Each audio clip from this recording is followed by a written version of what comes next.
Business is booming, but you know what really helped? Xero, the accounting platform for small businesses. I used to think unpaid bills were just part of it. Ugh. But batch payments? Wow. Automated accounts payable? Even better. All in one place. That's a big one. And I can keep track from my phone while I get the job done. No bills in sight. What a life. Do right by yourself and your business and search XERO for your free trial. Conditions apply. Business is booming, but you know what really helped? Xero, the accounting platform for small businesses. I used to think spreadsheets were just part of it. Ugh. But real-time cash flow? Wow. Invoices that chase themselves? Even better. Books that automate? That's a big one. And I can keep track from my phone while I get the job done. No spreadsheet in sight. What a life. Do right by yourself and your business and search XERO for your free trial. Conditions apply. Blowing ad budget on metrics that look great till the CFO sees them? That's bull spend. And marketers are calling it out in Dashboard Confessions. I remember telling my boss, it'll be good for the brand, when leads were slow. Yeah, it wasn't. Cut the bull spend. LinkedIn lets you target by company, job title, and more. Advertise on LinkedIn. Spend $250 on your first campaign and get a $250 credit. Go to linkedin.com/campaign. Terms and conditions apply.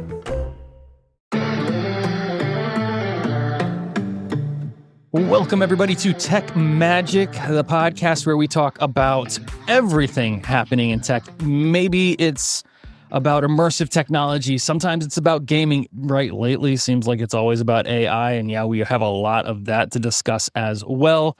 Brought to you here by Adweek. Normally, we are joined with my co-host, Kathy Hackle, but instead, we've got the wonderful Adam Davis-McGee, otherwise known as ADM. You know me, my name is Lee Kebler, and let's just dive into it. Adam, welcome back to the show. I think the last time that we spoke on the show was at a convention center, right? Like we were at AWE, I think. We were at a AWE. Now, you did some shows with Kathy where I wasn't, like we kind of been doing the ships in the night by like podcast hosting here for a little bit. It finally happened. I finally got to hang out with Kathy instead of you, and it was great.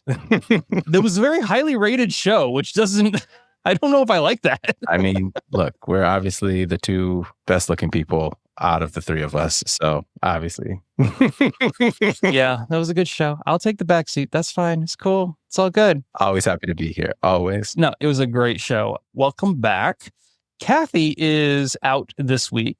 And before we started the show, it dawned on me, I actually don't know where she is. I have genuinely no clue.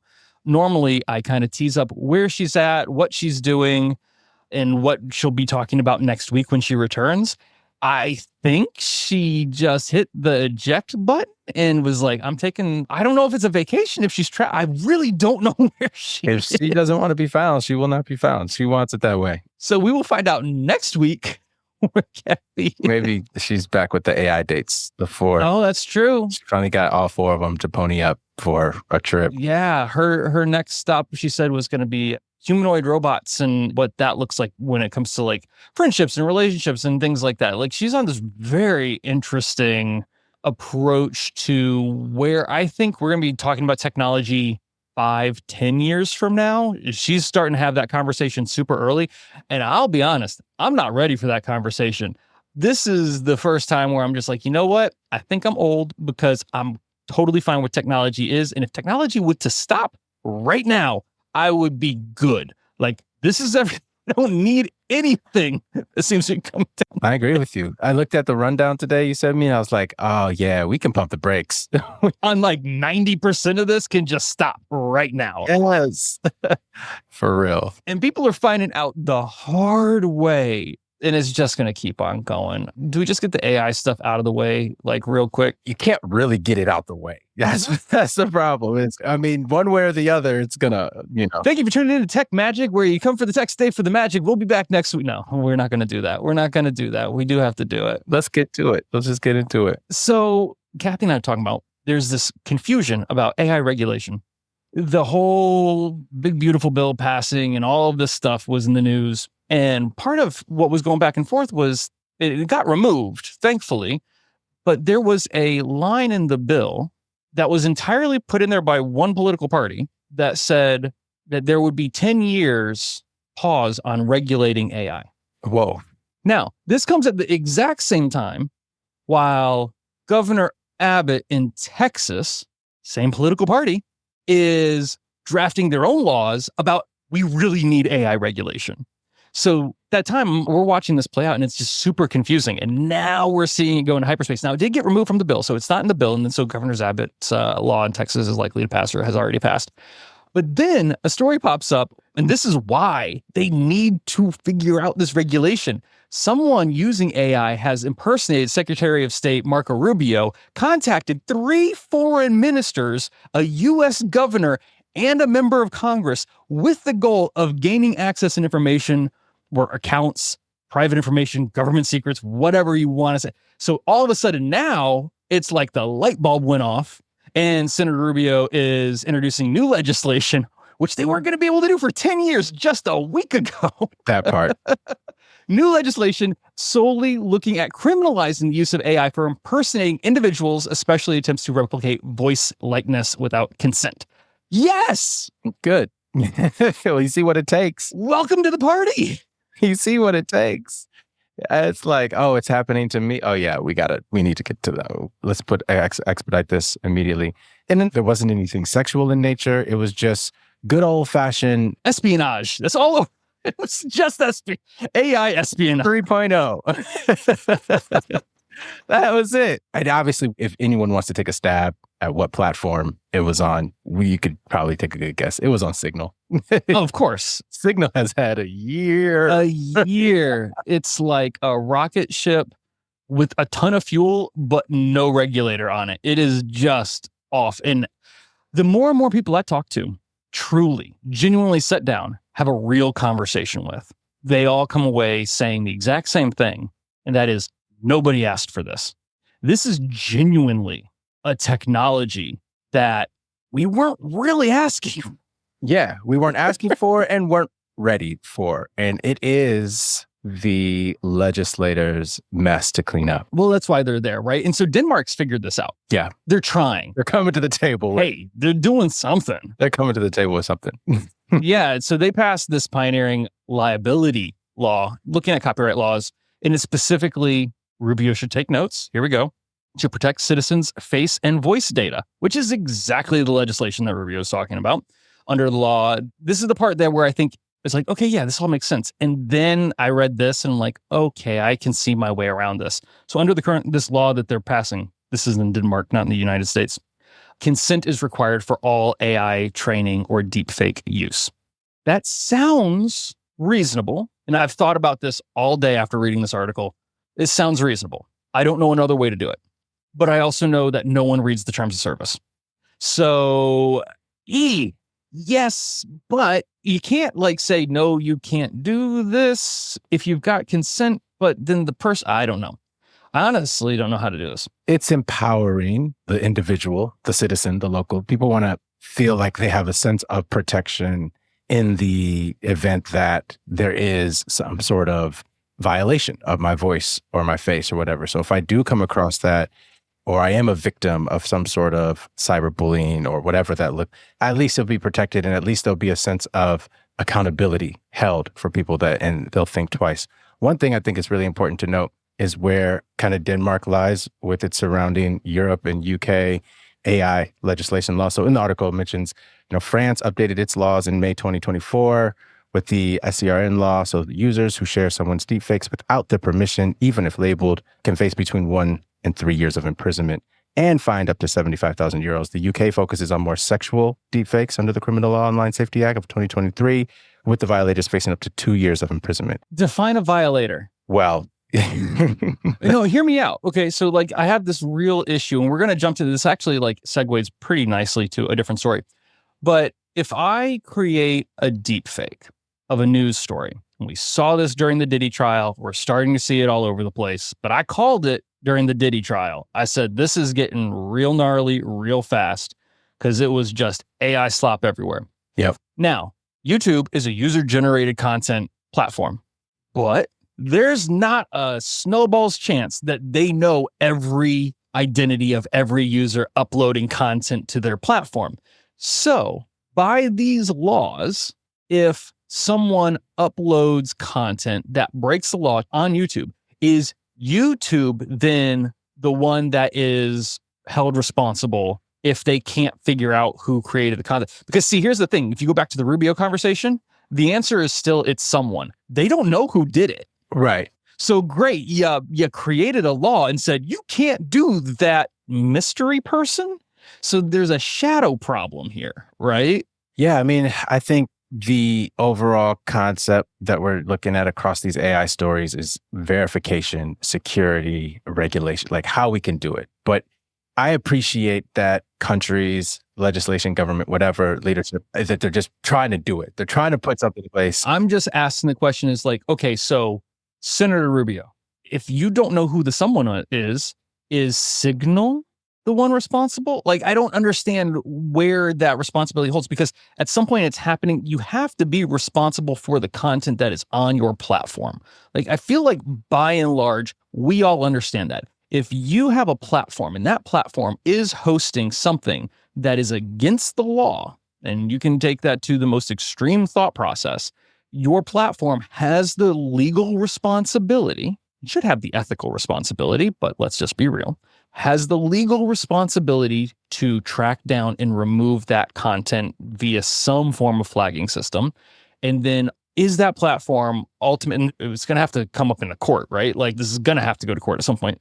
At what point are you also then like reliable on damages? Now, I do think YouTube is ahead of the curb on this.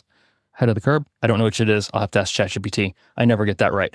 So YouTube, they're preparing. We do not know what this is yet. We will know by the time the podcast goes live on Wednesday. Always hate when this happens because I'm talking about a story in the past for the future. It's literally news that will happen on Tuesday when the show comes out on Wednesday. So it just puts me in an awkward position. But YouTube is preparing to crack down on mass-produced, what they call repetitive videos over concerns of AI slop growing. This really, I think, did happen because of the Diddy trial. I honestly think that it was so bad. Now, part of it also is AI music is involved with all of this because they're getting inundated with AI music, and which used to be something that people got paid for. Really, it boils down to dollars and cents. If YouTube can come up with a policy that says we don't have to pay for this because it's too low effort, they're going to take that policy because that's money that doesn't come out of their pocket. And they also don't want like a ton of crap on YouTube. Like, when I say crap, I mean literal crap content, just slop. So YouTube's updating their monetization policy on the 15th of July. That's tomorrow. All we know is it's going to be more clear about mass-produced and repetitive videos, often AI-generated sludge, as you called it, clarifying that content enhanced with AI, reaction videos, or clips can still qualify if there is genuine originality. So if... Yeah, but that right there, what you just said, like, this is where it's kind of like go back to your previous question of like, who's accountable? Like, who gets to say really what is authentic? What is art? What should be monetized? I mean, sure, the robots, you're generating a whole bunch of videos, a whole bunch of music, whatever it is, and you can make the argument about what those models are being trained on and the artists are being compensated on, and that's a violation. Then you can also just be saying this sludge and slop is a violation of just my taste as a human being. Like, how dare you put this out there? Like, YouTube is now going into, they're crossing the line of saying, what is art? What is creativity? What is authenticity? But I do think they have a reason to. Okay, so here's the thing. If you and I have this podcast episode, we're talking about the AI slop that was generated during the Diddy trial. And during that video that we upload on YouTube, we show examples. That would be considered a video that is enhanced by AI. It would be considered a reaction video, but it is still genuine and has originality because it's people who are actually talking about the subject. And if you want to put something up that is generated by AI, 100% generated by AI, has no human influence whatsoever, you put it up and it's super cool and people talk about it. You can't monetize the AI part of it, but the people who do reaction videos, which is a huge chunk of like YouTube content for some reason that I do not understand, although I guess we do it weekly with the news, but it's a tough situation. I applaud them for doing anything at all because they are kind of getting ahead of a problem which is rare for any company. So it's kind of like Denmark. At least you're trying. Like, hey. Hey, people are trying, and everything about this AI conversation when it comes to creativity and the regulation of creativity is going to be an interesting battle to watch unfold. I mean, you have so many different dynamics of streaming services and platforms and just kind of these repeated conversations of how artists are being compensated or not, or like what is a real... I mean, there's this example of a true crime murder series on YouTube that went viral, and it was completely, entirely AI generated. Like that to me could have been someone's outlet, some creative storytelling outlet of just creating a quote unquote true crime murder series that you want the believers to believe is real, but in fact is essentially like a mockumentary of sorts. Well, have you heard of the Velvet Sundown?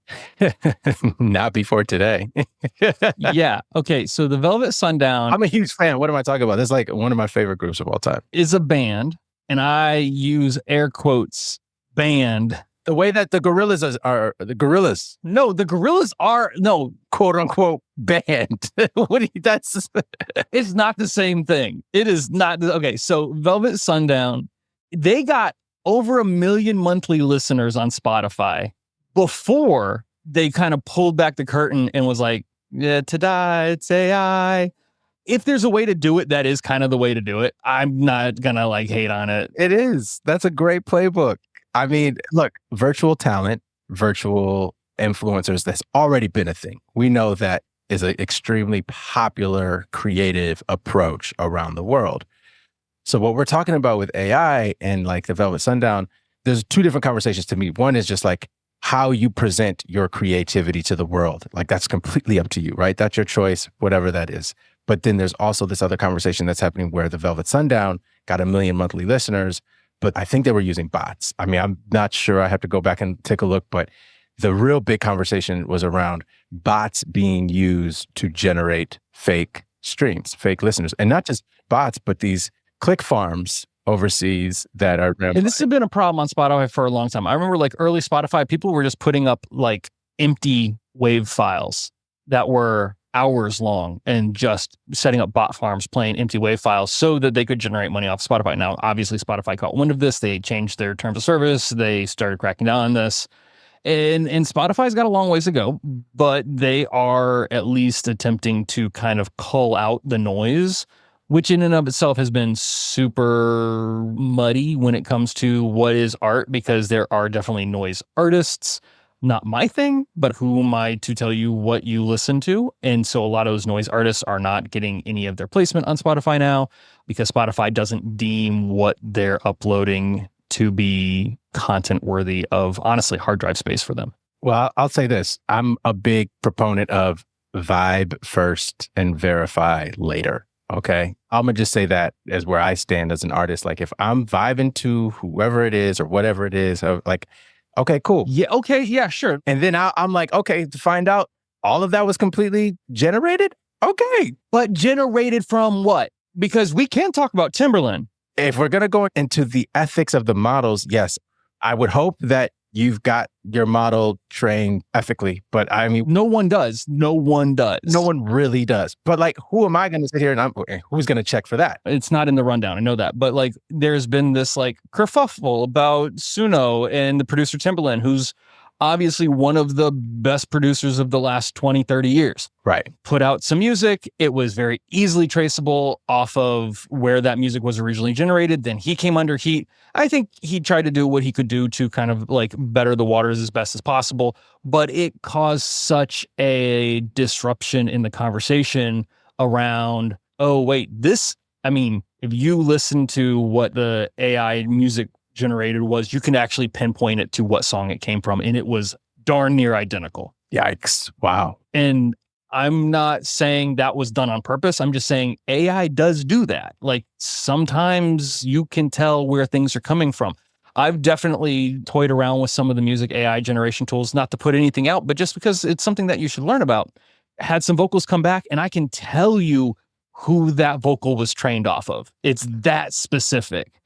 Because a lot of times what people don't understand about music and about artists is it's actually who they sound like. The fact that they sound original is why people listen to them, not because it's tonal or musically correct. Snoop Dogg is a great example. And I think anybody who's been not living under a rock can take a moment and hear Snoop Dogg's voice in their head, even if because you watch Martha Stewart, right? Like, you don't have to stretch that far to know what his voice sounds like, right? And so if you hear an AI generate some music that has that tonality to it, You're going to know. You're going to know exactly who that was trained after. And look, even if it was a human that came out, because we've seen this in hip hop a lot, you get a really popular rapper and then 100 other mimics, right? Like people that run rhyme like them and their cadence and do all that. But those artists don't sustain because they're not original. They're not creating their own style. They're not creating their own voice. They're not creating movement. We're about to find out because one of the biggest pop groups of all time has gone full into this shocked me. Oh, you're talking about? I'm talking about ABBA. Okay, but they have not copied other artists, though. Let's just be very clear. Well, now let's break this down. So for those who don't know, Bjorn, who's one of the songwriters for ABBA, he described AI's role in music as unstoppable, just saying, hey, call it what it is. You're going to have to use this. This is the future. And might be right. Let's just be real here. Might be right.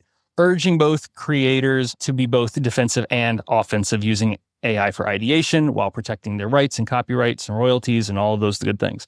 Now, ABBA has historically been, of all the bands that I know of, and I'm not like a big ABBA fan, it's not my music, but they have always leaned into, especially like in the last 10 years, what can they do to highlight new technology in their live performances, which is shocking and stunning. Like they have been on forward. So I'm not entirely shocked that this conversation is happening with ABBA of all bands that it could have happened with, but it does make you question, okay, so if you're using AI as an ideation tool, which I have done, I will admit, to create music or create content, or if you can do it to ideate, because I will not get off of the train that says AI, it doesn't create art, it creates content. But if you can use it to ideate your art, but that ideation is still coming from a data set. Trained on AI models using creative works owned by other people. I'm with you. The opportunity, so it's interesting because what Bjorn's saying about it being unstoppable. Well, I agree with him. And at the same time, I disagree with him because it is stoppable. If our government really did regulate before these companies can put these products out, like just let them out the lab and let them into the public sphere, there absolutely should be regulation around that. And then we wouldn't have these conversations. We would have to actually enforce copyright law on the largest companies in the world. Right. And we know that shakedown is not happening. We already know that. Yeah. It turns out that you can reach a status in which copyright law doesn't pertain to you. And I genuinely didn't think of all the laws that was one that was possible, because by and large, it's always been enforced by the largest companies in the world. That's the part that really threw me through a loop. And so now look at this, right? Going back to, was it Velvet Sundown? Velvet Sundown. That sounds like an AI generated. It sounds like an AI generated band. And I think they're two album titles. I forgot what they call, but those both sound like, but like, okay, let's just go back to that. And this ABBA example, it's like now the tech companies, well, we'll talk about streaming services like Spotify and YouTube. This is happening with Spotify and Deezer and some of the music streamers. They're shutting down artists' pages that they see upticks, what they believe unnatural upticks in their monthly listening or weekly listening streams. So if, let's say, a band finally gets that big break and gets their song on the radio through one of the national stations, and all of a sudden they're seeing an uptick, Spotify can look at that and say, oh, no. Those are bots that you're using AI to kick up your streams. We're going to shut you down. And they don't have to prove that, right? You're sounding a lot like Drake right now.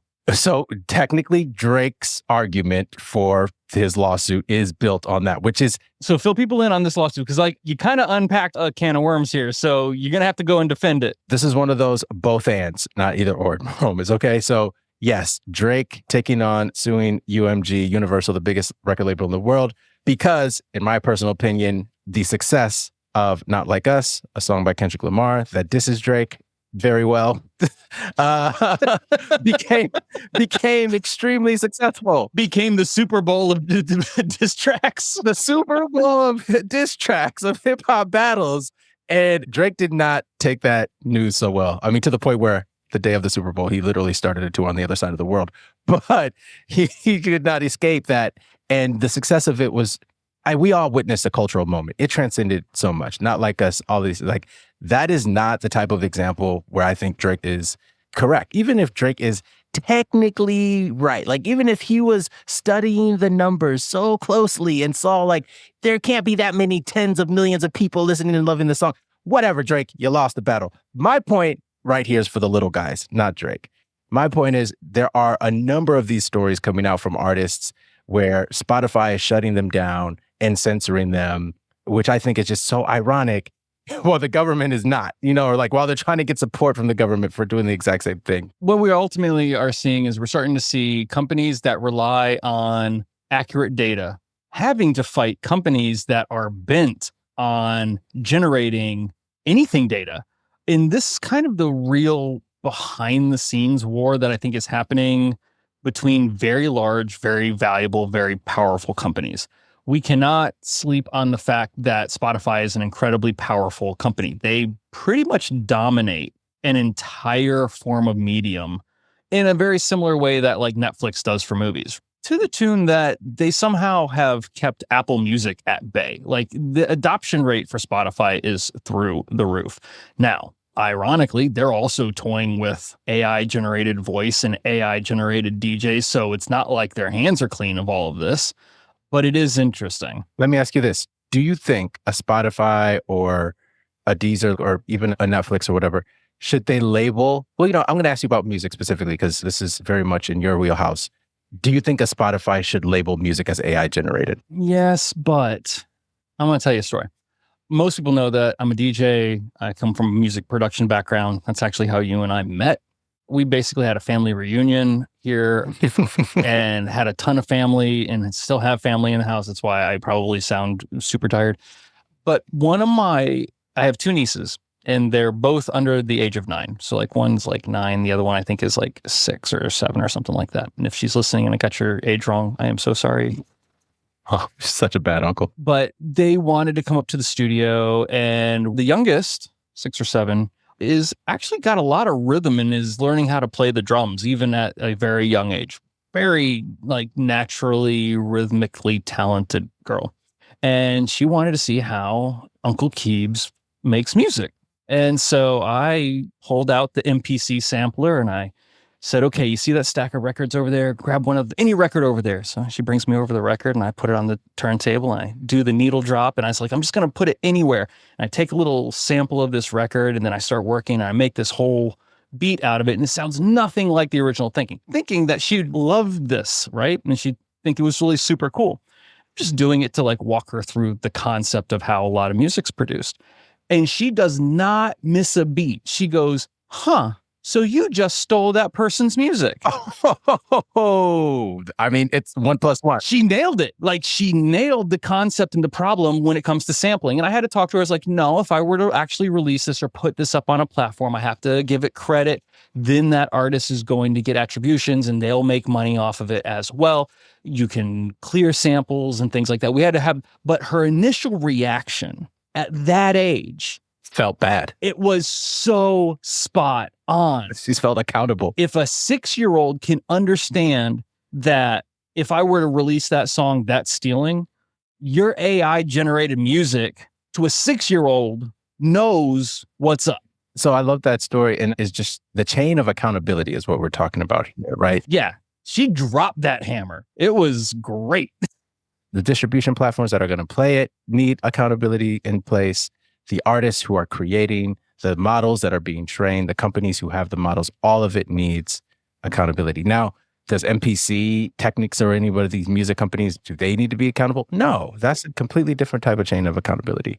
But that is 100%. But if those companies were actually like not attributing their content and making out music packs that producers end up using, and it turns out that they didn't get clearance for whatever it is that you bought from them, then they're held accountable, right? And so that's the level in which we need to start looking at a lot of these conversations around AI. And I'm not just talking about like music generation, any text generation or image generation, all of this stuff. I think honestly, that's going to probably become a bit of a trend, like just transparency in everything and people promoting that transparency, like brands, artists, all of that, just authenticity and transparency, I think is going to become a part of a lot of people's narratives, regardless of the industry. I mean, the other thing that I was thinking about too with the Velvet, Sundown, and just YouTube, well, being able to have like this synthetic A&R to like prototype a sound on a platform before signing an artist or to find out kind of what's next or to influence a trend. That's going to be interesting, I think, to see. That got me thinking after reading that article, basically the new type of A&R. Do we need it? Does the world need it? No, I'm not saying it's needed, necessary, but I'm just with what comes with our innovation, which I think goes back to Bjorn from ABBA, his point. It's just like, it's unstoppable in the sense of like, that humans are going to use and leverage the tools that give them the advantage, especially in corporate America. That war room is always going to take whatever weapon it can yield and leverage and wield. So that's the piece of like, oh, well, the labels and the music platforms are learning like, oh, we can infuse synthetic music, AI music, to figure out what the trend is or to influence the trend to gain data before signing the humans. Yes. But what if they can't afford it or they don't want to afford it? Then who pays for it? So this sounds disconnected, but follow me here. I definitely wanted this story in our rundown because it was the first hint of where some of this is kind of, for lack of a better term, kind of chickens coming home to roost a little bit. The Nation, US here, nation's largest grid company, power, electricity. This stuff costs so much computational power. So there's a company, PJM Interconnection. They're increasing in 13 states in the Northeast. 20% of their electric bills are going up because they have low supply as electricity demands from data centers for a lot of AI are now spiking. So the cost of electricity has now risen sharply nationwide since 2020, and it's outpacing inflation because these data centers churning out a bunch of AI content that nobody asked for is got to be paid for. And the companies are not necessarily taking the hit. So now there's 13 states. Now I'm going to list these states because I want, if you're a listener, this is where you actually can do something about this. 13 states: Delaware, Illinois, Indiana, Kentucky, Maryland, Michigan, New Jersey, North Carolina, Ohio, Pennsylvania, Tennessee, Virginia, West Virginia, and the District of Columbia itself, Washington, D.C. Sorry, Kathy. Are all getting, the residents, not the big companies with billions and billions of dollars, the residents are going to see an electricity spike of about 20% cost increase over the summer. Pennsylvania is really bad. The situation is so bad in Pennsylvania, there's a 29% increase, and the governor has threatened to completely abandon PJM if they cannot bring those prices down. The government said, we'll be in the dark. We'll completely change the grid. But you know what, though? This conversation is really, watch how much, I mean, obviously we've already seen a climate change, like that conversation and how energy needs to be redesigned. But AI is going to obviously fuel, no pun intended, the conversation for the need for innovation around power grids. Our power grids are ancient in this country. And there's so much opportunity for innovation that I think we're going to start seeing a lot more companies pop up that'll be solving this. Yeah, I mean, it is one of the reasons why it sounds really like nerdy. I'm a power guy. Like I always look for where like power towers are and like radio towers. It's just kind of like, I don't know. That's a thing in the back of my head.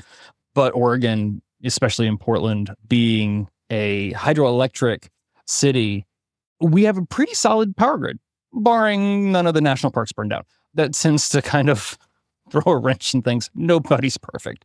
But there are a lot of problems here. In all of these areas do not rely, by and large, on newer power solutions. So as you see these tech companies coming in, they see data centers cropping up. And obviously there's a reason why all of these data centers are cropping up. And I really wish Kathy was on this show this episode, because last episode we talked about all the tech companies moving to DC and how influential that is.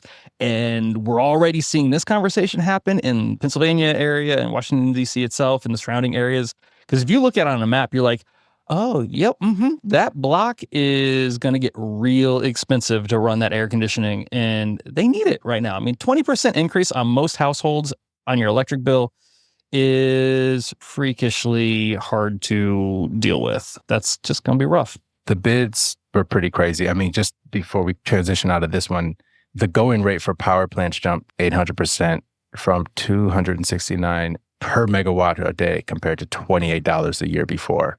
So that was from PJM's 2024. Oh my grief. All right. On that note, we're going to take a break. And when we get back, we'll come back with some gaming and hardware tech news. One last AI story, and it's not scary. We'll be back with more Tech Magic right after this. Blowing ad budget on metrics that look great till the CFO sees them? That's bull spend. And marketers are calling it out in Dashboard Confessions. I remember telling my boss, it'll be good for the brand, when leads were slow. Yeah, it wasn't. Cut the bull spend. LinkedIn lets you target by company, job title, and more. Advertise on LinkedIn. Spend $250 on your first campaign and get a $250 credit. Go to linkedin.com/campaign. Terms and conditions apply. This message is brought to you by Warner Brothers Discovery Advertising. And this is more than an ad. This is an invitation to be part of the stories the world can't stop watching, to connect with moments that dominate the conversation, to participate in culture, not just advertise around it. With the most sought-after IP, passionate audiences, and an advanced AI-powered foundation, WBD advertising transforms attention into influence and impressions into outcomes. This is innovation. This is impact. This is opportunity. This is Warner Brothers Discovery Advertising. Visit advertising.wbd.com to learn more. Business is booming, but you know what really helped? Xero, the accounting platform for small businesses. I used to think unpaid bills were just part of it. Ugh. But batch payments? Wow. Automated accounts payable? Even better. All in one place. That's a big one.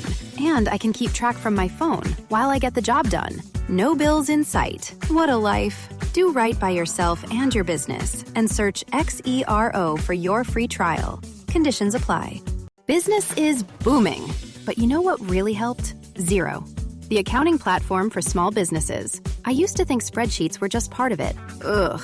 But real-time cash flow? Wow. Invoices that chase themselves? Even better. Books that automate? That's a big one. And I can keep track from my phone while I get the job done. No spreadsheet in sight. What a life. Do right by yourself and your business and search XERO for your free trial. Conditions apply. All right, we're back with Tech Magic. My name is Lee Kebler, and I am joined with Adam Davis-McGee, ADM, for the rest of you, filling in for Kathy Hackle, who is away on break. Where? We don't know. We'll find out next week, so you'll want to tune in for that. So let's dive into some gaming news here, because there's a lot happening this summer. With the new Nintendo Switch is out. I've kind of talked about that almost into the ground. We have one Nintendo story, and then that's it. Really, the stuff that has stood out is there's been some hints at some VR stuff, which I've not seen a lot of news on, but we are looking at what Apple's next approach to the Vision is. The Vision Pro has not been what I expected when it was first announced, which would mean it has not been a success, because I did expect it to be successful. I was going to just say, is that a success? It is underperformed. But it does not look like it's going to be a complete abandoning. We are seeing some hints that Apple is looking at updating their Vision Pro headset, putting in the new M4 chip. Hey, that's great. And then other expected promises would be improved battery life. Definitely need that. Enhanced visuals. Shocking, because their visuals are the thing that it does pretty well. And increased performance. The performance part will naturally come with the M4 chipset for sure. I'm really curious as to what this means for the design, because they technically have two chips, right? It had the M chip in it, which was their basic processor. And then they had almost a graphics processor, but it was never called that. It was an R2 or R1 chip. I don't remember what number they put to it, but there was an R chip in there. And we never really fully understood what that was just like. And this is for the magic part. And so will it still have that R chip, a new R chip? What is that matching with the M4? We don't know. We'll find out later this year. I do think we are going to see a new Vision Pro I pray that they come to their senses and stop making it out of glass and aluminum so it doesn't weigh 25 pounds on your head. It just doesn't make any sense. Like, listen, Apple, I know you have this identity wrapped into these real world materials and that's super important to you. Stop it. Just get over it. Like, if you have to put it on your head, you can't make it out of glass and metal. Would that be your first update if they gave you the choice? Like, all right. If I were involved in Apple in any way, shape, or form, and I'm not like an Apple hater or a fanboy, I'm very agnostic when it comes to technology. If I were to I would fire whoever designed that headset and said it must be made of glass and metal. That person does not deserve their job. Dang. Ouch. It's a common sense. We've got a decade. We have a decade of VR design. And there is a reason no one makes it out of metal and glass. Sure, think different, Apple, but think. The first part of that sentence is think. Because it's an Apple Vision Pro. And I mean, not a lot of things that are pro. I get what some marketing person said is like, if it's pro, it has to be out of prosumer materials. I get it. Great. Use carbon fiber. Whatever you have to tell yourself. Pro-ish. But you can't make it out of glass and metal and expect people to have it on their head for hours at a time. My thing is, are they going to make this like the iPhone yearly drop? No. You know, like it's iPhone yearly cycle? They can't even do that with the iPhone anymore. I mean, it seems like every year. It almost seems like it.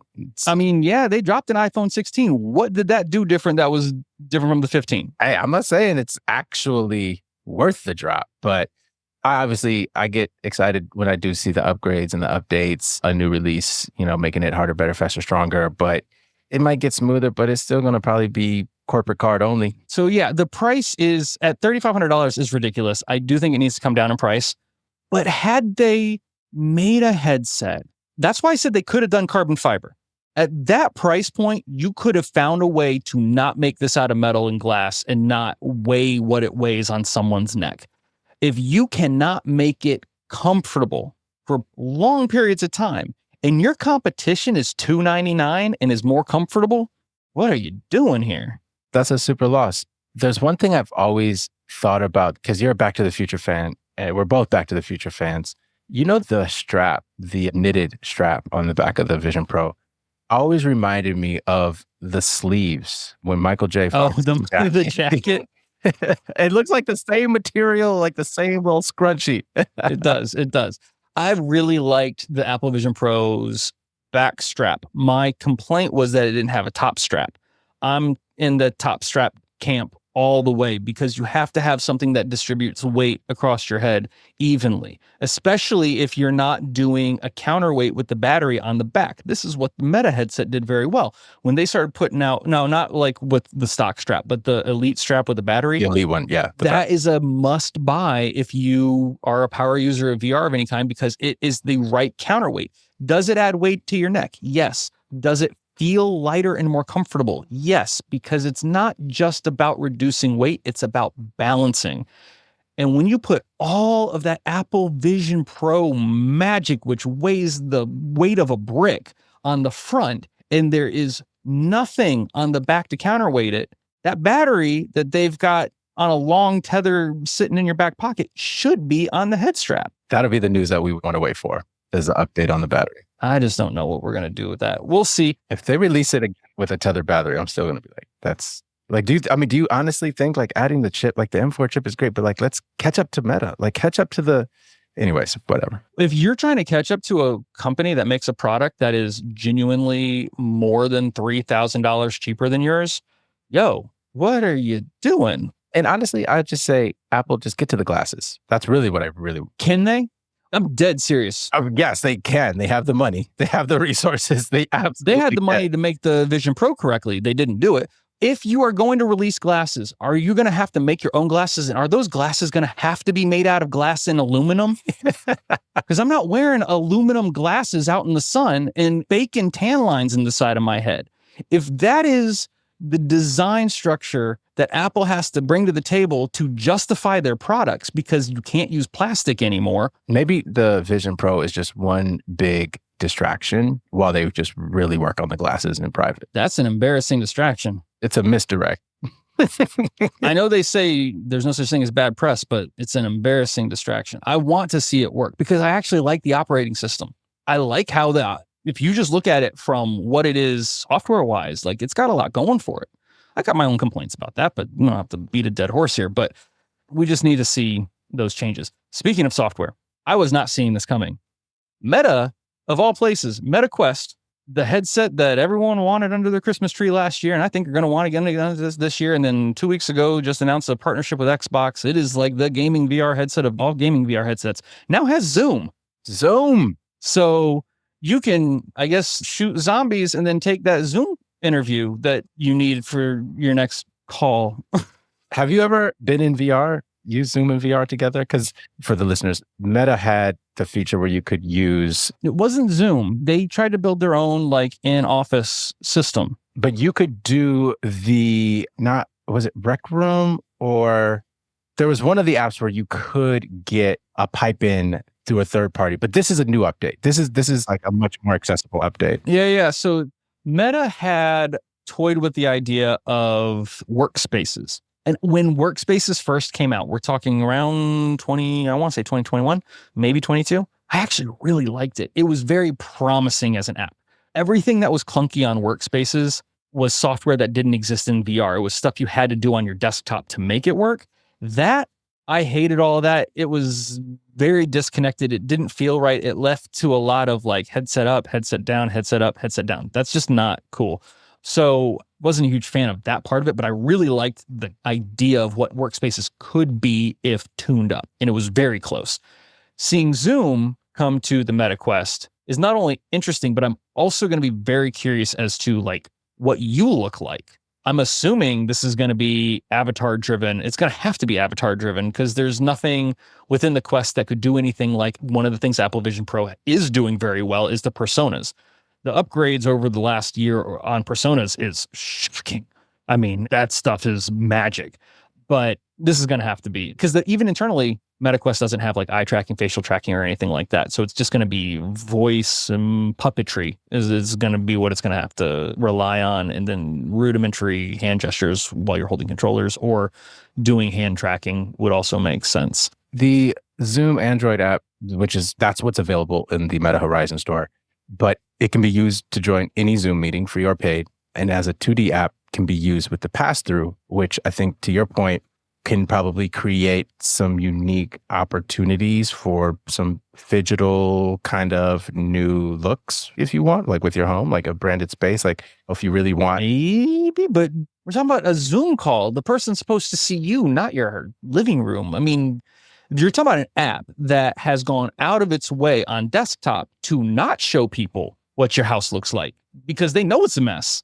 I think there's going to be a great opportunity here, both ways, to augment kind of what your workspace is. And if you want your pass through, if you want that Zoom meeting to really have like this really funky kind of interface where you're doing your Zoom call on a vintage movie theater screen or something like that, or like an outdoor building, whatever, like now you could do that setting, right?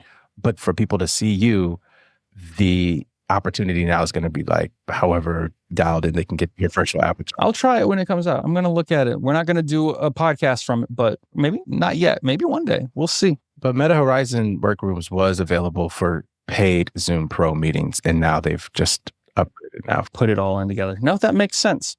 I've got 2 stories to update, and then we're going to call it quits for the day. So I'm going to get through these really quickly. Number 1, I didn't get to talk to you about this. I think it was on the episode that you did with Kathy, and I was super bummed that I wasn't part of the conversation because I'm like one of the biggest Atari nerds on the planet. Like, if you find me in VR, usually my username is Atari. I just love the brand, and I'm a big Atari collector. And a story came out that ChatGPT could not beat 1979 Atari's 2600's chess program. And I was like, oh, that's funny because notoriously that game is known to not be good. It was kind of put together hastily and it's not necessarily the smartest AI. It's tough to beat. You have to know how to play the game, but it's not like genius. So much so though, or is it? Or is it? Because OpenAI could not beat the Atari 2600 at a game of 1979 chess. And the person who has been doing this experiment has tried others, and they've failed as well. And it's become so evidently well known in the AI. I think these bots are having like secret meetings, AIAA meetings, where they're just kind of getting together and be like, hey, yo, I just got my butt beat in this game of chess. Don't go near Atari, because Atari's a legend amongst the AI. Because when they tried to get Google's Gemini to see if Google's Gemini, because technically they advertise that as not just an LLM, much stronger, much faster, much more powerful. When they tried to get Google's Gemini, and maybe they're right, because they asked Google's Gemini to play Atari 2600's chess, and Gemini just noped out of the game and said no.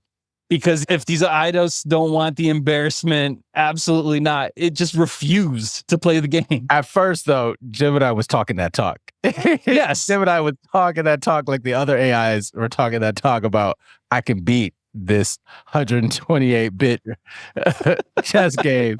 And then the guy, I think Caruso, whoever it was that was having the conversation, was like, let me just show you some of the articles of the loss. And then Gemini said, you know what? I think our time would be better spent. Okay. Did you ever see the movie War Games? Matthew Broderick, ages ago, came out in the 80s. And the punchline to this movie is like, okay, the military has created an AI to like do AI strategy, basically game strategy, to see like how war strategy would really play out.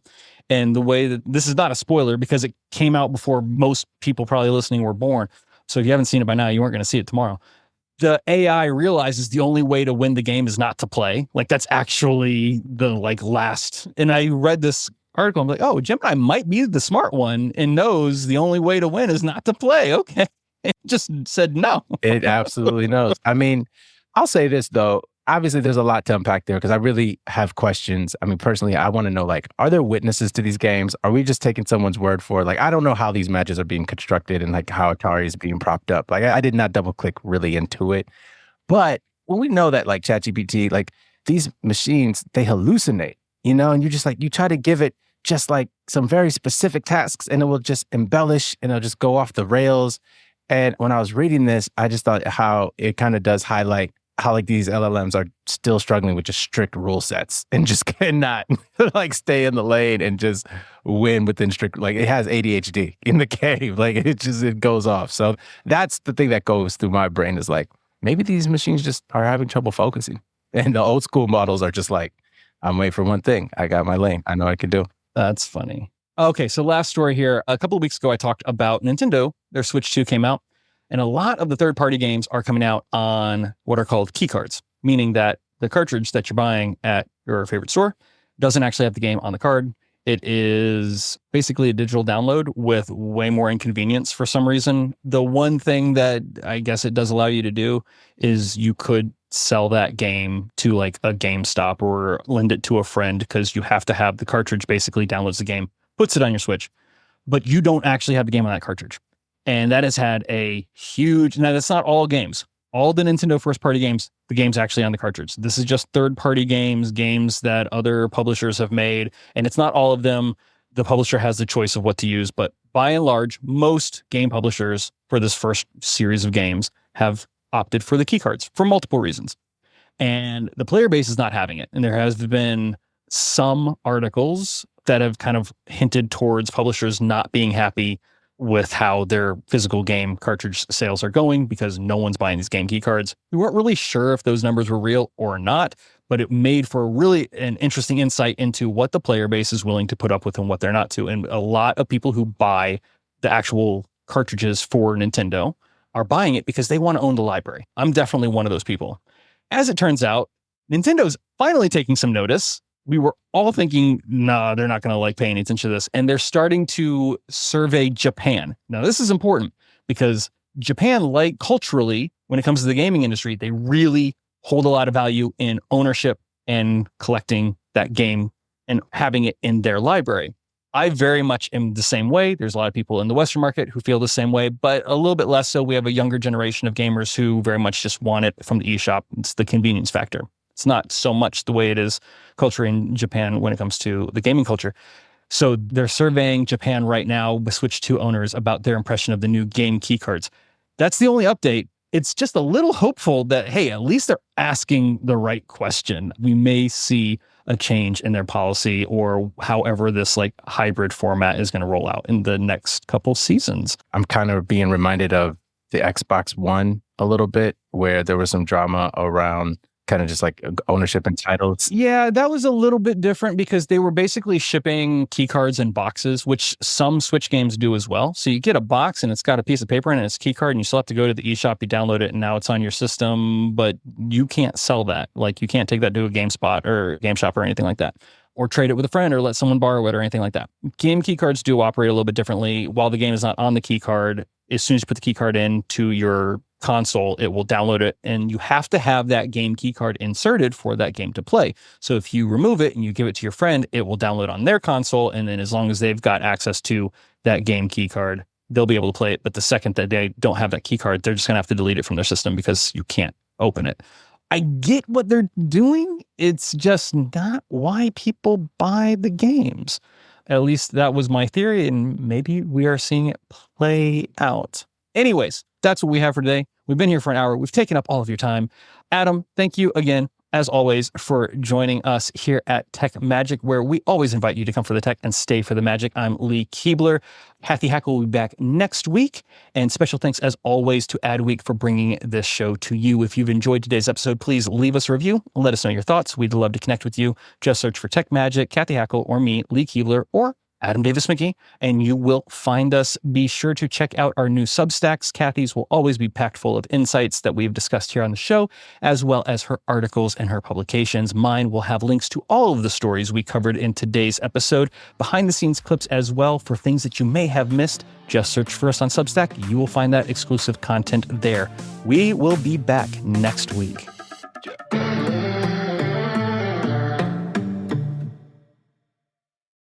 Are your ad campaigns lighting up the dashboard, but not the pipeline? That's bullspend, and marketers are calling it out in Dashboard Confessions. My boss asked for results, so I opened my dashboard for the only positive-sounding metric I had: impressions. Cut the bullspend. See revenue, not just reach. LinkedIn delivers the highest return on ad spend of major ad networks. Advertise on LinkedIn. Spend $250 on your first campaign and get a $250 credit. Go to linkedin.com/campaign. Terms and conditions apply. Business is booming, but you know what really helped? Xero, the accounting platform for small businesses. I used to think unpaid bills were just part of it. Ugh. But batch payments? Wow. Automated accounts payable? Even better. All in one place. That's a big one. And I can keep track from my phone while I get the job done. No bills in sight. What a life. Do right by yourself and your business and search Xero for your free trial. Conditions apply. Ryan Reynolds here from Mint Mobile. I don't know if you knew this, but anyone can get the same premium wireless for $15 a month plan that I've been enjoying. It's not just for celebrities. So do like I did and have one of your assistants switch you to Mint Mobile today. I'm told it's super easy to do at mintmobile.com/switch. Upfront payment of $45 for 3-month plan, equivalent to $15 per month required. Intro rate first 3 months only, then full price plan options available. Taxes and fees extra. See full terms at mintmobile.com.